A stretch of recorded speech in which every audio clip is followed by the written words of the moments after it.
Hello and welcome to YouTube channel of Sindhwal classes.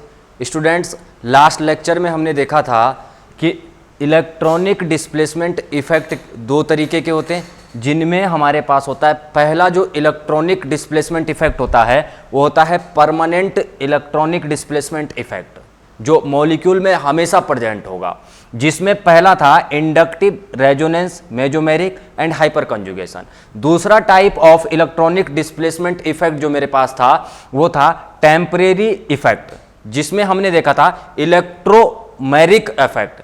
तो इन सभी effect में से आज जो हम इफेक्ट शुरू करने वाले हैं परमानेंट इलेक्ट्रॉनिक इफेक्ट में भी पहला वो है इंडक्टिव इफेक्ट। तो इंडक्टिव इफेक्ट क्या होता है, मॉलिक्यूल में कैसे काम करता है और इसका एप्लीकेशन पार्ट क्या है, ये देखने की कोशिश करते हैं। स्टूडेंट्स देखिएगा कि जब हमने बोला इंडक्टिव इफेक्ट्स, तो इंडक्टिव इफेक्ट मेरे पास सबसे पहले बात परमानेंट इलेक्ट्रॉनिक इफेक्ट्स है। हमने बार बार ये बात बोली है कि इंडक्टिव जो इफेक्ट है परमानेंट इलेक्ट्रॉनिक इफेक्ट्स है, यानी ये मॉलिक्यूल में क्या होगा, ये मॉलिक्यूल में हमेशा प्रेजेंट होगा। ये इंडक्टिव जो इफेक्ट है ये मॉलिक्यूल में ऑलवेज प्रेजेंट होगा। अब जैसे ही मैंने इंडक्टिव इफेक्ट बोला तो आपके दिमाग में बेसिकली ये 5 सवाल आने चाहिए।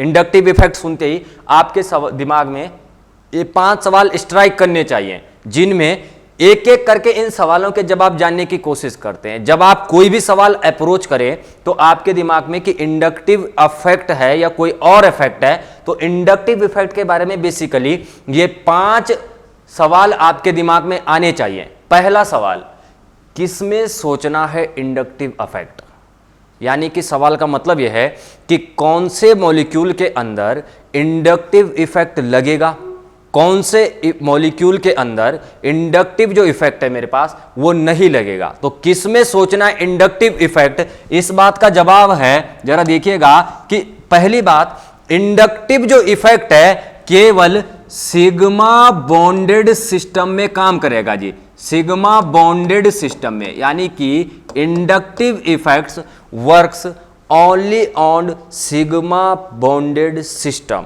कभी भी पाई बॉन्डेड सिस्टम के अंदर, पाई बॉन्डेड सिस्टम के अंदर इंडक्टिव इफेक्ट वर्क नहीं करेगा। तो कौन से मॉलिक्यूल के अंदर इंडक्टिव इफेक्ट सोचना है, आंसर है सिग्मा बॉन्डेड सिस्टम के अंदर, जहां पर केवल और केवल सिग्मा बॉन्ड होंगे वहां पर आप इंडक्टिव इफेक्ट सोचेंगे। दूसरा सवाल है students, driving force of inductive effect क्या है, कौन सी ड्राइविंग फोर्स है जिससे इंडक्टिव इफेक्ट हो रहा है। कुछ तो रहा होगा मॉलिक्यूल के अंदर जो इंडक्टिव इफेक्ट हो रहा है। तो जो ड्राइविंग फोर्स है, जो ड्राइविंग फोर्स है इंडक्टिव इफेक्ट की, इलेक्ट्रोनेगेटिविटी का डिफरेंस। सेकंड सवाल है, अगर आपको कहीं पर इलेक्ट्रोनेगेटिविटी में डिफरेंस नजर आ जाए, इलेक्ट्रोनेगेटिविटी डिफरेंस नजर आ जाए कहीं पर, दो इलेक्ट्रोनेगेटिविटी का अगर डिफरेंस आ रहा है, इसका मतलब क्या है कि वहां पर इंडक्टिव इफेक्ट काम कर रहा है, वहां पर इंडक्टिव इफेक्ट काम कर रहा है। स्टूडेंट्स, इलेक्ट्रोनेगेटिविटी को आप क्या समझते हैं, इलेक्ट्रोनेगेटिविटी का मतलब होता है, इसका मतलब अगर बताऊं इलेक्ट्रोनेगेटिविटी का, कि किसी भी कोवेलेंटली बॉन्डेड एटम में, किसी भी कोवेलेंटली बॉन्डेड एटम में 2 इलेक्ट्रॉन्स होते हैं बीच में, सेंटर में 2 इलेक्ट्रॉन्स होते हैं। अब इलेक्ट्रोनेगेटिविटी का मतलब होता है ये एटम की एक टेंडेंसी होती है। इलेक्ट्रोनेगेटिविटी क्या होती है, एटम की एक टेंडेंसी होती है इस शेयर्ड पेयर ऑफ इलेक्ट्रॉन को अपनी तरफ खींचने की। मान लीजिए मैंने बोला कि बी जो है वो मोर इलेक्ट्रोनेगेटिव है ए से, तो इस बात का सेंस क्या है, इस बात का मतलब यह है कि बी अगर मोर इलेक्ट्रोनेगेटिव देन ए है, तो इस बात का मतलब यह है कि बी की टेंडेंसी इलेक्ट्रॉन को खींचने की ज्यादा है, यानी कि ये जो पेयर ऑफ इलेक्ट्रॉन है ये ज्यादातर टाइम अपना बी के पास गुजार रहे होंगे, जबकि ए के पास ये कम टाइम में रह रहे होंगे। तो ये इलेक्ट्रोनेगेटिविटी का मतलब है स्टूडेंट। तो जहां पर भी आज के बाद इलेक्ट्रोनेगेटिविटी का डिफरेंस नजर आए वहां पर इसका मतलब इंडक्टिव इफेक्ट वर्क कर रहा है। 2 सवाल, उम्मीद करता हूं 2 सवाल के जवाब आपको मिले होंगे। तीसरा जो सवाल है कि ये पता लग गया कि किस में सोचना है किस में नहीं सोचना है, ये भी पता लग गया कि ड्राइविंग फोर्स है, वजह क्या है इंडक्टिव इफेक्ट के होने की। उसके बाद तीसरा सवाल है कि मॉलिक्यूल में होने के बाद क्या होगा और कहां तक होगा। जरा देखिएगा कि मॉलिक्यूल में अगर इंडक्टिव इफेक्ट काम कर रहा है, पता लग गया कि इस मॉलिक्यूल के अंदर इंडक्टिव इफेक्ट लग रहा है, तो होने के बाद मॉलिक्यूल में क्या करेगा और कहां तक करेगा। बड़ा इंटरेस्टिंग सवाल है कि मॉलिक्यूल में इंडक्टिव इफेक्ट जो है वो मॉलिक्यूल के अंदर क्या करेगा और हमारे पास अगर कुछ करेगा तो कहां तक करेगा। मान लीजिए स्टूडेंट्स, एक मेरे पास एग्जांपल है, कार्बन की एक कोई चेन है, इससे मान लीजिए हाइड्रोजन है लगी हुई क्लोरीन। सबसे पहले आपने सवाल पूछा कि ये सिग्मा बॉन्डेड सिस्टम है, यानी इसमें इंडक्टिव लग सकता है। यहां पर इलेक्ट्रोनेगेटिविटी का डिफरेंस भी है। इलेक्ट्रोनेगेटिविटी के डिफरेंस में एक क्लोरीन है और दूसरा कार्बन है। Chlorine is more electronegative than carbon Pauling scale के अकॉर्डिंग। तो ये क्या करेगा, इलेक्ट्रॉन को खींचेगा। अगर इलेक्ट्रॉन को खींचेगा तो इलेक्ट्रॉन को खींचने के बाद इसके ऊपर चार्ज जनरेट हो जाएगा पार्शियल नेगेटिव और इसके ऊपर चार्ज जनरेट हो जाएगा पार्शियल पॉजिटिव। यानी जब इंडक्टिव इफेक्ट वर्क करेगा तो इंडक्टिव इफेक्ट होने के बाद मॉलिक्यूल के अंदर पोलराइजेशन आ जाएगा। मॉलिक्यूल के अंदर पोल क्रिएट हो जाएगा, एक पॉजिटिव पोल और एक नेगेटिव पोल। इसको हम डाइपोल भी बोल सकते हैं। पॉजिटिव पोल और नेगेटिव पोल क्रिएट हो जाएगा, जिसको हम बोलते हैं मॉलिक्यूल में पोलराइजेशन हो गया। पोलराइजेशन हो गया। अब सवाल यह है कि इसको अगर कार्बन नंबर फर्स्ट बोला जाए, carbon number second, carbon number third, carbon number fourth, तो क्या जो ये कार्बन ये इलेक्ट्रॉन को खींच रहा है, क्लोरीन जो है वो कार्बन से इलेक्ट्रॉन को खींच रहा है, तो सवाल यह है कि क्या ये कार्बन नंबर फर्स्ट जो है वो कार्बन नंबर सेकंड से इलेक्ट्रॉन खींच रहा होगा? क्या कार्बन नंबर सेकंड जो है वो कार्बन नंबर थर्ड से इलेक्ट्रॉन खींच रहा है? क्या कार्बन नंबर थर्ड जो है वो कार्बन नंबर फोर्थ से इलेक्ट्रॉन खींच रहा होगा? Answer is yes. Carbon number first जो है वो कार्बन नंबर सेकंड से इलेक्ट्रॉन खींच रहा होगा, लेकिन स्टूडेंट्स उतना इलेक्ट्रॉन नहीं खींच पा रहा होगा जितना क्लोरीन जो है वो कार्बन से खींच रहा होगा। इसी वजह से इसके ऊपर चार्ज आता है पार्शियल पार्शियल पॉजिटिव, इसके ऊपर पार्शियल पार्शियल पॉजिटिव चार्ज आता है।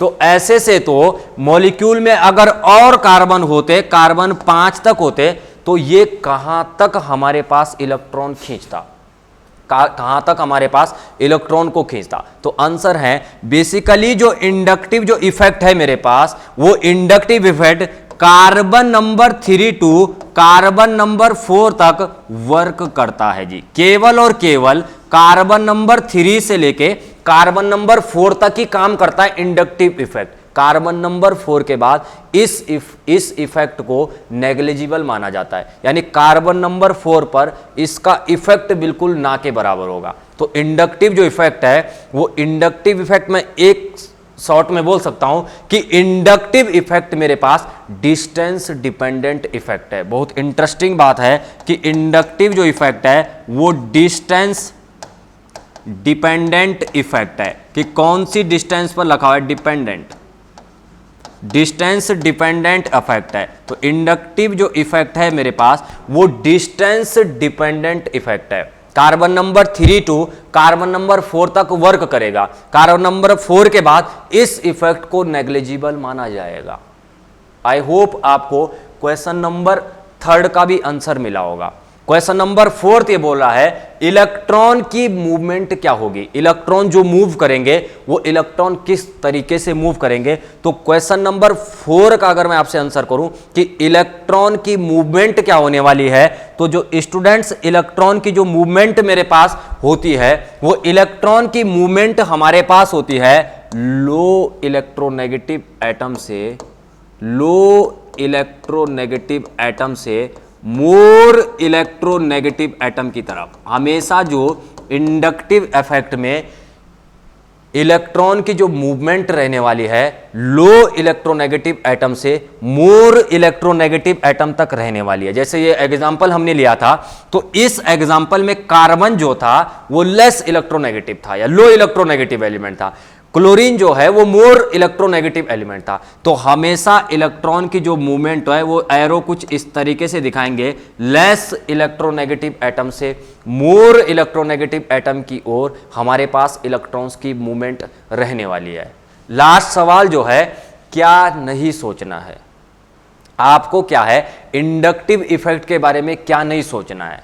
सोच किस में सोचना है, ड्राइविंग फोर्स क्या है, होने के बाद अगर इंडक्टिव इफेक्ट कहीं पर हो रहा है तो मॉलिक्यूल में क्या करेगा, और इलेक्ट्रॉन की मूवमेंट क्या होगी। इन सवालों के जवाब आपको मिल गए होंगे। लास्ट जो सवाल है कि मॉलिक्यूल के अंदर आपको क्या नहीं सोचना है, इंडक्टिव इफेक्ट आती आपको क्या नहीं सोचना है, उसका बेहतरीन जो जवाब है वो जवाब है मेरे पास कि अगर कहीं पर इंडक्टिव इफेक्ट काम कर रहा है तो आपको यह नहीं सोचना है कि मॉलिक्यूल के अंदर, हमने अभी बात करी कि इंडक्टिव इफेक्ट जब वर्क करता है तो इंडक्टिव इफेक्ट वर्क करने से मॉलिक्यूल के अंदर पोलराइजेशन आ जाता है। आपको यह नहीं सोचना है कि मॉलिक्यूल का आयोनाइजेशन हो जाता है जी।